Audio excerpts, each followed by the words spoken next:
नमस्कार दोस्तों, मैं एक बार फिर से हाजिर हूँ आप लोगों के साथ जनरल नॉलेज क्वेश्चन सीरीज का सेट 6 लेके। और मैं आप लोगों का स्वागत करता हूँ इस चैनल पे। पीछे के जो 5 सेट हैं वो आप लोग देख सकते हैं। मैंने प्लेलिस्ट बना रखी है जनरल नॉलेज सीरीज के नाम से, और डिस्क्रिप्शन में इसका लिंक भी दे दूँगा। और अगर आप लोगों ने अभी तक चैनल को सब्सक्राइब नहीं किया तो सब्सक्राइब कीजिए, इस वीडियो को लाइक और शेयर ज़रूर कीजिएगा। तो हम लोग स्टार्ट करते हैं। स्टार्ट करने से पहले जो मैसेज आजकल चलता आ रहा है, hashtag stay home stay safe. घर पे रहिए, पढ़ते रहिए, सेफ रहिए, किसी से भी पढ़िए, लेकिन घर के अंदर रहना है। बहुत ज़्यादा ज़रूरत हो तभी निकलें, और मास्क लगा के बाहर निकलें। सैनिटाइजर का यूज़ लगातार करते रहें। ठीक है, तो कोविड-19 से बचने के यही उपाय हैं अभी। तो इससे बचने के उपाय फॉलो कीजिए। और हम अब शुरू करते हैं आज के क्वेश्चन से। तो सबसे पहले है, which of the these places was founded in 1577 by Guru Ramdas. 1577 में गुरु रामदास जी ने किस स्थान की स्थापना की थी?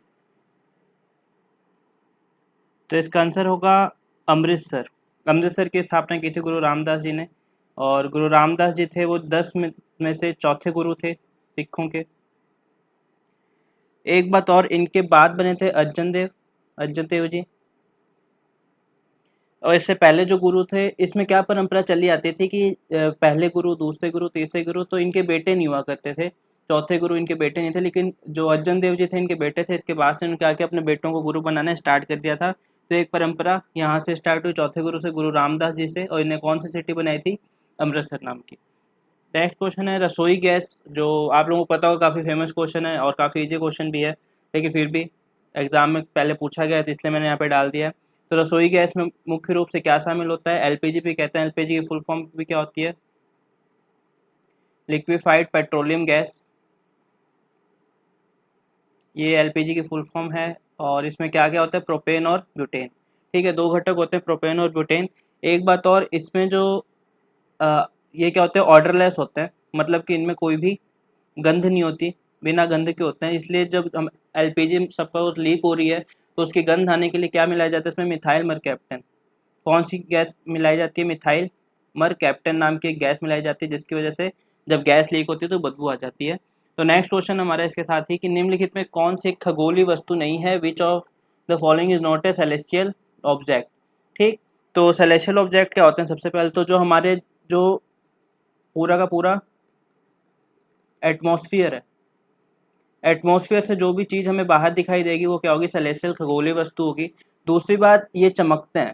ठीक है, शाइन करते हैं, चमकते हैं, या तो खुद की रोशनी से, या तो इनकी खुद की रोशनी होती है, सेल्फ लाइट होती है, या फिर सूर्य के, या मतलब आप लोगों को पता होगा कि सूर्य एक प्रकार का तारा है। तो मैं यहाँ पे सूर्य का यूज कर रहा हूँ, सन का यूज कर रहा हूँ, ताकि साइंस से समझ आ जाए। तो सूर्य के प्रकाश से। ठीक है, और एक चैनल है हमारे यूनिवर्सल टूर नाम से। क्या नाम है? Universal tour. आप लोगों को वहाँ पे खगोलीय, जितने भी खगोलीय घटनाएं हैं, तारे का बनना, आकाशगंगा का बनना, तो आप लोग वहाँ पे जाके इसको सर्च कर सकते हो। यूनिवर्सल टूर पे बहुत ही अच्छा, बहुत अच्छे तरीके से बताया गया, आप लोग वहाँ जाके इसको देख सकते हैं। ठीक है, तो ये था एक यूनिवर्सल टूर, चैनल का नाम है, आप वहाँ पे जाके शायद देख सकते हैं। हम वापस आते हैं खगोलीय वस्तु पे। दो कंडीशन है, सबसे पहले तो एटमॉस्फेयर से बाहर है या फिर चमकते हैं, तो खुद के प्रकाश से या दूसरों के प्रकाश से। जैसे कि हम बात करें पृथ्वी की, तो या किसी भी ग्रह की, हमारा सौर मंडल है उसमें किसी भी ग्रह की बात करें तो सूर्य का प्रकाश आता है, उसकी वजह से लोग चमकते हैं। ठीक, तो आप लोग देख सकते हैं इसमें कंडीशन जो दो हैं, कौन कौन फुल करते हैं? तारे, इनका खुद का प्रकाश है, बाहर है। सूर्य, खुद का प्रकाश यहाँ से बाहर है, और जो भी ग्रह हैं वो हमारे इससे बाहर होते हैं। लेकिन महासागर क्या पृथ्वी पर पाया जाता है, इसलिए क्या इसका आंसर क्या होगा? खगोलीय वस्तु कौन सी नहीं है? ओशियन। नेक्स्ट क्वेश्चन है हमारा, कौन से अनुच्छेद में राष्ट्रपति पर महाभियोग की प्रक्रिया को बताया है? Impeachment of the president. कौन सा आर्टिकल है? तो आर्टिकल 61। 61 क्या बताता है? इम्पीचमेंट के बारे में बताता है, कैसे इसका हमारा जो राष्ट्रपति उनका इम्पीचमेंट किया जाएगा। ठीक है, अलग अलग सदनों में 2/3 बहुमत से पास किया जाना जरूरी होता है उसको। और एक बात और याद रखना, कभी कभी पूछ लिया जाता है, आरएस का एग्जाम, राजस्थान एडमिनिस्ट्रेटिव सर्विस है, इसका एग्जाम होता है कि इम्पीचमेंट ऑफ प्रेसिडेंट कौन सी प्रक्रिया है? तो ये क्या होगा? क्वाजी जुडिशियल, मतलब अर्ध न्यायिक। कौन सी होती है? क्वाजी जुडिशियल होती है, अर्धन्यायिक प्रक्रिया होती है। ठीक है, तो ये सब चीज़ें याद रखने लायक हैं, एग्जाम में पूछी जा चुकी हैं। आर्टिकल 61 और 48 और 42 डीपीएसपी से रिलेटेड है। DPSP, directive principle of state policy, राज्य के नीति निर्देशक तत्व। और 59 भी प्रेसिडेंट से रिलेटेड है। नेक्स्ट, उच्च सांद्रता से कम सांद्रता की ओर जाने वाले जो अणु होते हैं वो कौन सी प्रक्रिया के थ्रू होता है? तो इसका क्या होता है? प्रसार। ठीक है, डिफ्यूजन भी कहा जाता है जिसको। फॉर एग्जाम्पल, ये बीच में एक मेम्ब्रेन से झिल्ली है और यहाँ पे बहुत अधिक सांद्रता है किसी भी एलिमेंट की, तो ये किस साइड जाएंगे? यहाँ पे कम सांद्रता है तो इस साइड जाने स्टार्ट हो जाएंगे। ठीक है, और वाष्पीकरण क्या होता है? रूम टेम्परेचर पे, मतलब 100 डिग्री टेम्परेचर पे जब वाष्प बनता है पानी तो उसको वेपराइजेशन कहते हैं। लेकिन इवेपोरेशन क्या होता है? रूम टेम्परेचर पे ही। आप लोगों को पता होगा, जैसे पानी की पत्ती होती है उसके ऊपर पानी जमा है तो उड़ जाता है, उसको इवेपोरेशन भी कहा जाता है। रूम टेम्परेचर पे, बहुत कम टेम्परेचर पे भी पानी जब वाष्प बन जाता है उसको इवेपोरेशन कहा जाता है। सब्लिमेशन क्या होता है? सॉलिड से डायरेक्ट क्या बन गया? गैस, या फिर गैस से डायरेक्ट सॉलिड बन जाना, एक रिवर्स प्रक्रिया भी होती है। ठीक है, सब्लिमेशन में दोनों होता है, सॉलिड से गैस भी, गैस से सॉलिड भी। तो सॉलिड से गैस, फॉर एग्जांपल नेफ्थलीन की गोलीज आती हैं। ठीक है, आप लोगों को कपूर पता होगी वो। और तो ये क्या होती है? सब्लिमेशन की होती है। इसको हिंदी में उद्रपातन भी कहा जाता है, उद्रपातन। फिर है कंडेंसेशन। कंडेंसेशन क्या होता है? गैस से द्रव बनना। बादल बनते हैं इसी प्रक्रिया से, याद रखना। क्या? बादल इसी प्रक्रिया से बनते हैं, कंडेंसेशन की।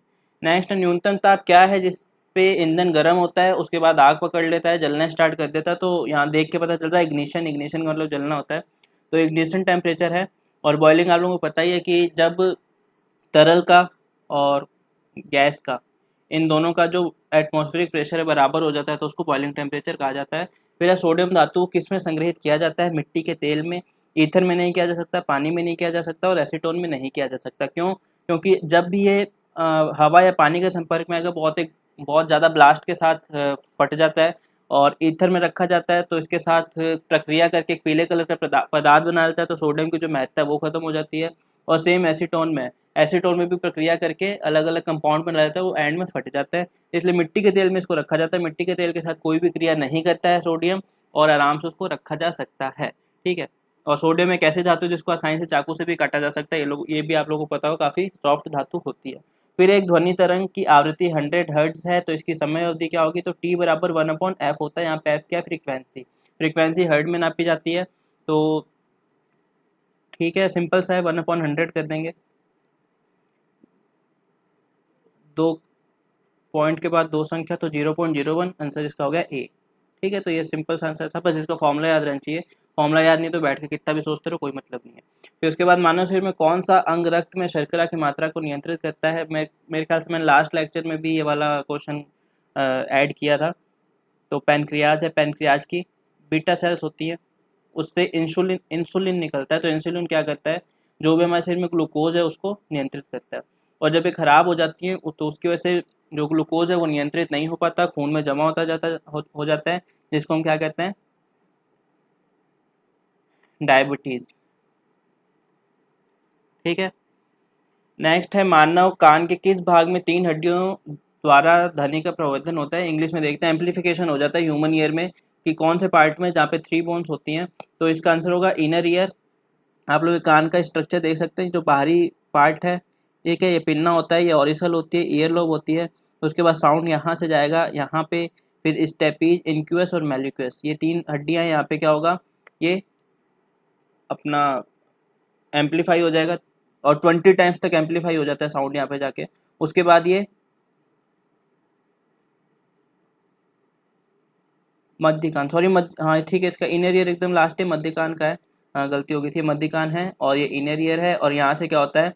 हमारा ऑडिटरी नर्व्स होती है, श्रवण तंत्रिका होती है, उसके द्वारा मस्तिष्क में चल जाता है। तो कंट्रोल करने का जो काम करता है हमारे शरीर का, जो कंट्रोल होता है वो भी किसके द्वारा होता है? कान के द्वारा। ये चीज़ याद रखना, आगे क्वेश्चन भी आएगा तब हम देख लेंगे। फिर है चूना पत्थर, चाक, संगमरमर किसके विभिन्न रूप हैं? लाइमस्टोन, चाक और मार्बल किसके रूप हैं? तो इसका आंसर होगा कैल्शियम कार्बोनेट। सिंपल सा है। और हम बात करें इसमें तो कैसे होता है ये, एक तो सेडिमेंट्री रॉक है, सेडिमेंट्री, और एक है मेटामॉर्फिक। मेटामॉर्फिक एक इग्नियस होती है, इग्नियस तो जो रियल में बनती है उसी को कहा जाता है। तो सेडिमेंट्री क्या होती है? मेटामॉर्फिक या इग्नियस के जो सेडिमेंट बचते हैं उससे जिस रॉक का निर्माण होता है उसको सेडिमेंट्री कहते हैं। तो इसमें क्या आता है? लाइमस्टोन आता है और चाक आता है, चौक जिससे लिखा करते हैं, ब्लैक बोर्ड पे याद होगा आप लोगों को। मेटामॉर्फिक क्या होती है? जब इनका रूप बदल जाता है तो उसको मेटामॉर्फिक कहते हैं। इसमें मार्बल आती है। ठीक है, दबाव के कारण या हाई हाई प्रेशर टेम्परेचर के कारण जब सेडिमेंट्री या इग्नियस रॉक का रूप बदल जाता है तो उसको क्या कहा जाता है, मेटामॉर्फिक रॉक कहा जाता है। फिर इनमें से कौन सा एक हिल स्टेशन है जो राजस्थान में, अगर आप लोग राजस्थान से बिलोंग करते हैं आप लोगों को पता होगा, माउंट आबू जो सिरोही में पड़ता है। ठीक है, माउंट आबू हिल स्टेशन एक है। कसौली की बात करें तो हिमाचल प्रदेश में, पंचगनी की बात करें महाराष्ट्र में, और नैनीताल आप लोग बताएंगे। फिर है मानव शरीर में कौन सा अंग, अभी हमने बात की थी कि कौन सा ह्यूमन बॉडी में कौन सा ऐसा हमारा पार्ट है जो ऑर्गन है जो बैलेंस को मेंटेन करता है। ऑप्शन इसका होगा ईयर, मतलब हमने देखा था श्रवण तंत्रिकाएं होती हैं, वो मस्तिष्क तक सारी बातें भेजती है, उसके बाद ये कंट्रोल कर पाते हैं। फिर इथेनॉल का उपयोग क्या है, मादक पेय में, खांसी की दवाई में, पेंट बनाने में, या फिर ऑल ऑफ द अबव, तो इसका आंसर होगा ऑल ऑफ द अबव।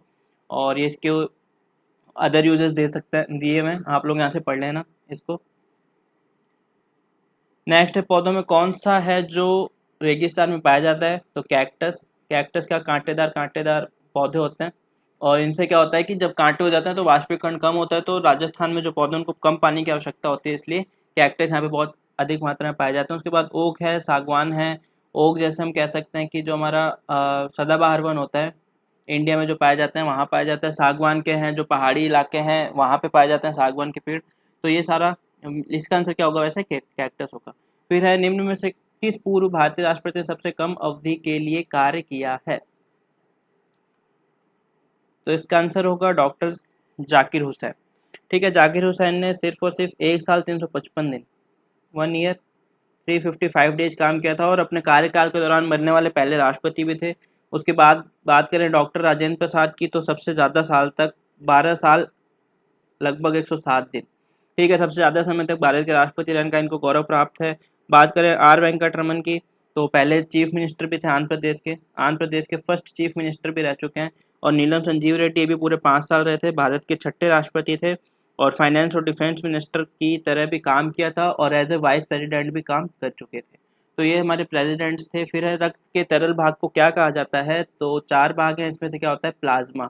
तो अराउंड 55% जो है, 55% क्या होता है, प्लाज्मा होता है, और बाकी ब्लड सेल्स होती हैं जो आरबीसी और डब्ल्यूबीसी, वो 45% तक पाई जाती हैं।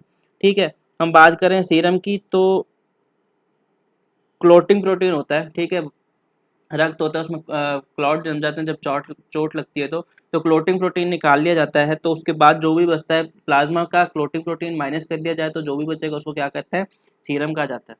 ठीक है, और हमारा ये क्वेश्चन है निम्न में से कौन सा रोग फेफड़े का रोग है, तो टीबी में क्या होता है, फेफड़े खराब हो जाते हैं, पता होगा आप लोगों को ये।